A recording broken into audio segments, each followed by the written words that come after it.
G'day punters, welcome back to a big 2023 podcast. BJ, we're in the office. Winners are flying. I think I just had a quick look. We're up 170 units for the month. Mate, all credit to you because we're airborne at the moment. Yeah, thank you. No, it's not all credit. It's just a little bit of positive variance. It's been a good month so far. Hopefully we don't have to give much of that 170 units back to the bookies because we like to beat them up. We do, and that's what we're going to be continuing to try and do on this podcast. So this is the way in. This is going to go out on a Monday afternoon, and then we're going to have a few other podcasts throughout the week, sort of more so highlighting the runners that are coming up. But this one, a review podcast, mate. Horses to follow, maybe a few futures markets to bet into, all-in markets for the following or the upcoming Saturday. So pretty exciting that we can hopefully find a few early bets. Yeah, that's it. So this week we won't be looking into the futures markets because there's nothing really about. But next week's podcast, 100%. You said the expressway. There's plenty of good racing next week. So we'll definitely be having a look at those futures markets. Hopefully we can lock in a few prices, know which horses are going where, a couple of dual acceptors. That'll be the plan. Fingers crossed, mate. Well, Saturday, the weekend that was, and mate, for racing fans like ourselves, it was a bit of a disappointing Saturday, wasn't it? In terms of the Magic Millions Carnival, it got postponed after the second race. Murray Bridge was abandoned after race 3 because of tumbleweed. Flemington was finished at 1:30 in the afternoon with the early start. It was all happening, and where were we in Sydney? Rosehill managed to find a winner or two there with a couple of best bets getting up.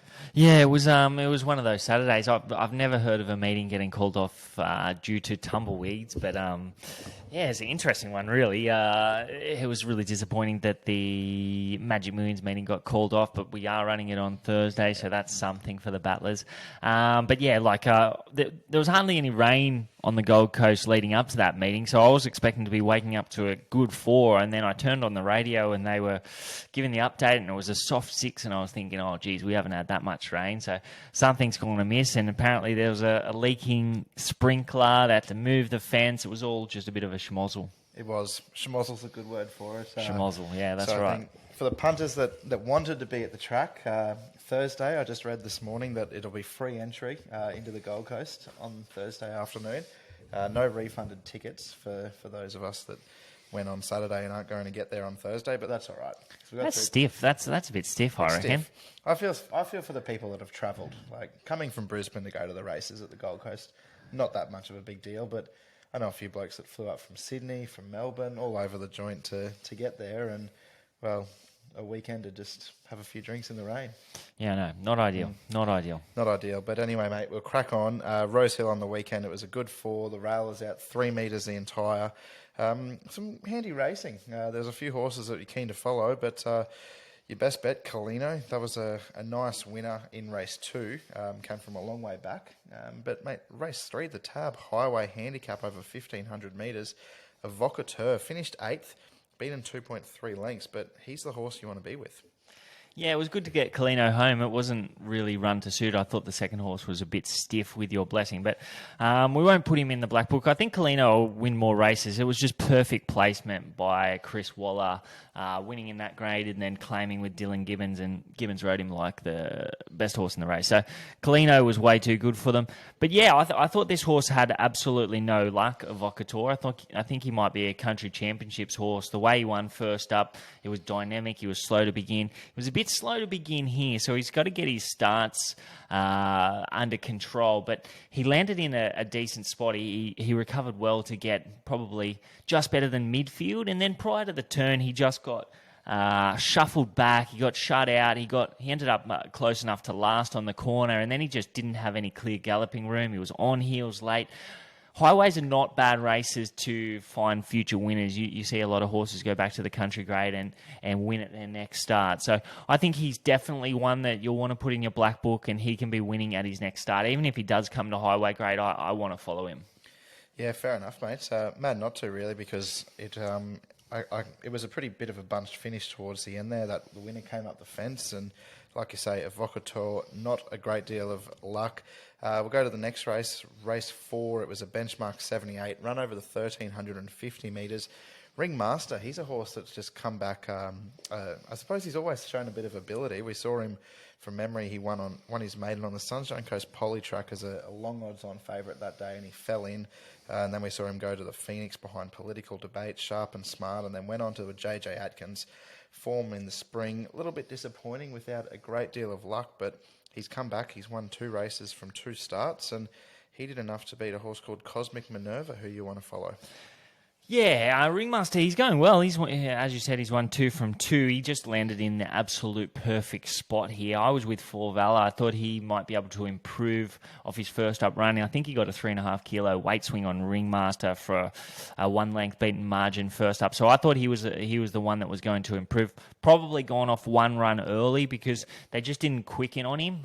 Like he was a rock hard fit horse, and he was wanting to get him off the bit. I think he'll probably improve third up. So probably went off 1 run too short there, but Cosmic Minerva's the one here. I think he was really good winning first up, and then here was a little bit slow to begin, so I'm not going to say the barrier cost him, but the barrier was definitely a factor. He settled further back than expected. I really loved the way he surged through the line. He sort of, he came, like, because Ringmaster put the race away. It was over a long way from home, and he was the one that was sort of getting away from the pack, and his work through the line was really good. He's probably ready for 1,500 metres next go around, so I reckon he's the one to follow out of the race and can have a very prosperous campaign, I reckon. Fingers crossed. We might get a bit of a price too. Like, he's been $6 around that mark, so hopefully a nice betting proposition next time out, and not an odds-on favourite, although any price is a winning price. It'll be interesting because you've got, say, Ash Morgan, good country rider. He doesn't ride many horses in town, so Ash Morgan on here. So, like, next start we might get to. You wouldn't know who's going to go on, but the market might really gravitate towards this horse if someone like J Mac was to go on. Yep, that's it. I just noticed Ash Morgan ridden its last 2 starts, but then you've got Dylan Gibbons, Tim Clark, Rachel King before that, so solid Metropolitan Saturday riders. We'll clip this next one up and put it on the socials, but we might have to put a bit of a graphic PTSD warning out there for a few of the people that took the shorts about Spacewalk and then snapped even later on, or was it snapped or Snapped, yeah. But we'll start with Spacewalk, mate. He's a group performed 3-year-old. I think he resumed gelded. Not a lot went right, did it, for him? Yeah, I thought he was great. He just got into the wrong spot. The race wasn't run to suit. Maria Mia, she was really good. She didn't have an easy run, but she had the 3rd best last 200 metres of the day. The second horse, we were on the second horse. I thought possibly he got the bobbing on the line, but it wasn't to be. But he had the 7th best last 200 metres of the day. So when the quinella are breaking into that top 10 last 200s of the day, Spacewalk was held up until inside that last furlong. He's accelerated to produce the 2nd best last 200 metres of the day. I think that he clearly should have won the race, given even luck, but he would have had to reel off, he would have had to break 11 seconds for the final 200 metres to win the race. So it's basically impossible for him to win from where he was, and I thought it was a terrific run, and he could go on and win a stakes race this campaign. So I wouldn't be dropping off him. No, I agree. I was on him. I was pretty big on him in the spring when he started. He was really well backed in the Rosebud, and he just, I don't know what happened. I don't know if a horse lost a towel and he sort of threw the race away, and Zuccarino darted up the inside, and then, he won at Flemington in the Poison, and he ended up losing that on protest to Buenos Noches. So that was disappointing for the people that were on him, but a few futures markets that he's in there with some bookies. He's $31 in an Oakley plate, $31 in a Newmarket, and $17 in the Galaxy, which Godolphin have sort of targeted that race in the past. We saw Palele go there, I think, on the backup out of the, or leading into the TJ, I should say. So it'd be interesting if they might set their sights on a Group 1 with this horse. Yeah, 100%. That's the sort of race that he'd be competitive in. There's no real standouts in a Galaxy at the moment. I'm not sure who you'd want to be on. I'm not sure where a horse like Shades of Rose is at the moment, but she'd be probably at the top of markets for that sort of race. But he would come into a race like that, no weight on his back, 1,100 metres, he could get back, it'd be a hot speed, and he'd be really strong late. So I wouldn't say no to taking a little bit of that $17. Yeah, beautiful. Well, this one falls under the sick beats category and the really hard to watch races, really, isn't it? This was a horror watch, absolute horror watch. Race 10 we're talking about at Rosehill on Saturday, punters. Horse 3, Snapped, was sent out $1.90 favourite under Matty Cartwright. Anthony and Sam Friedman sent this horse up to, this mare up to Sydney for probably what they thought was going to be an easy kill. And, well, it was everything but.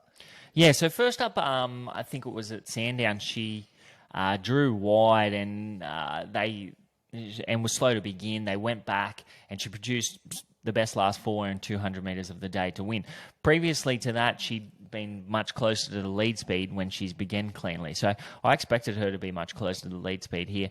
The market loved her, which is interesting because sometimes the market can be against a horse coming from Melbourne to Sydney, but the market must have her down as a pretty good mare. I thought she should have clearly won. I can't believe Connections didn't protest against the winner. I know she ran third. It wouldn't have made any difference to punters, but she should have beat the winner home. At about the 650 mark, the winner laid in on her, and she clipped the fence, and she lost at least a length there. And then in the straight, she was held up at a crucial stage. Then she was in limited room late. She clearly should have won. I think she should have won the race by 2 lengths. So it was a horror watch for punters. Anybody who took the shorts, I feel for you. Yep, well said. Horror watch, no luck. Probably the best way to sum that one up. Yeah, you don't want to see it again. They're the 4 horses that we've got to follow, but you've found a couple of horses that are, I suppose, honourable mentions too, from throughout the afternoon at Rosehill. We'll start off in the first race. It was a 2-year-old race, so most of these horses having its first start, and one of those was General Salute from the Gerald Ryan and Sterling Alexio stable. Ran third, was beaten 4.5 lengths. We saw Red Resistance and Steel City, who were the two that were right at the pointy end of the market, really pair off and win that race and run second respectively. But General Salute, mate, pretty sure pretty handy on the clock late. Yep, I think that the first two can make a real impact in some of the better 2-year-old races down the track. So both of those two are really smart. They ran time over the concluding stages. That horse that you mentioned, General Salute, he was given a negative ride from the wide draw, but he actually hit the line in the best last 200 of the day. So I know the other two got into the top 10 as well. So the race is a race that I think that will produce many winners. And if this bloke draws low next time, he can settle close to the lead speed, and I reckon he'll be very hard to hold out. Beautiful. Race 9, mate, the penultimate race. So it was over 2,000 metres. Mon Felicity, she's a mare I have a bit of time for, actually. I backed her a few times there the last prep when I think she resumed as a winner in a midway at any old price. David Payne, Louise Day. She's run 9th, beaten 2.6 with 54 on her back over 2,000 metres, but a horse that I suppose ready to win soon. Yeah, ready to win. Absolutely ready to win. She had absolutely no luck here in the home straight. So be completely forgiving of the beaten margin. I don't think the race has gone that good, but she's one out of the race that could potentially... the market could potentially miss next time around, and she could win at good odds. Yep, she is nominated for Saturday coming up. Third up on the quick backup. That'd be nice. Backup, and I'm pretty sure from memory, I'm just trying to have a quick look there. I'm sure they went on the quick backup last preparation, and she was a bit stiff on one of those days. So she ran 4th. She was stiff behind the stablemate Raging Bull, and then the following week they backed her up from 1,800 out to 2,400. She was really well supported. Started favourite that day under Willie Pike and was beaten by the Frankel import Impulsar, beaten a length and a half, but. The money was certainly on that quick backup, and she ran well. Yeah, well, I'll be interested to have a look at the race later in the week. She might be one that we'll find. Who knows? We might.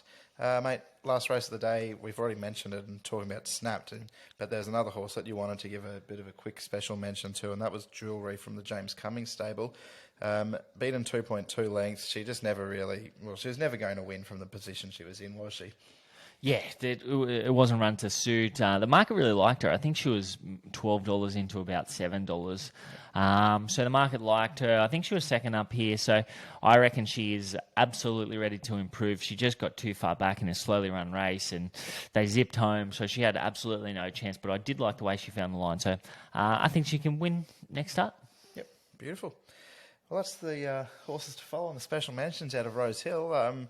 Anything else to sort of leave the punters with as we go forward? Like, did you happen to have a look at Dunkell on Saturday? Did you? I haven't gone watched. back and- No, I haven't No. watched Dunkell, but there's a bit of talk about him, so There is. I'm interested to see how good he is.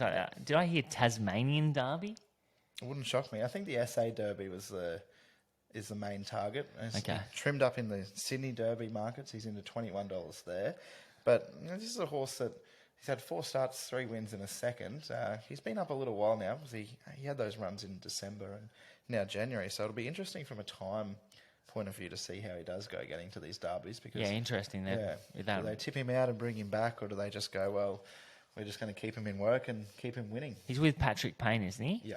Okay. Well, yeah, Patrick will know how to handle him. Yep, that's right. But nice horse. Yeah. Okay. Well, he's your one to follow. Well, thanks for joining us, punters. Hopefully, we can steer you into a few winners in the coming weeks. As I said before, futures races is something that we will touch on in future. But this week, there's just nothing really about. So we'll leave that alone for this week. And thanks for hosting, Nick. You've done a fantastic job. Oh, as always, mate. As always. And hopefully we can say the same to you next week when there's just winners come out of the races everywhere and you can just go, wow, what a show. That'd be nice. Yeah, it'd be nice. Thanks, punters. Cheers.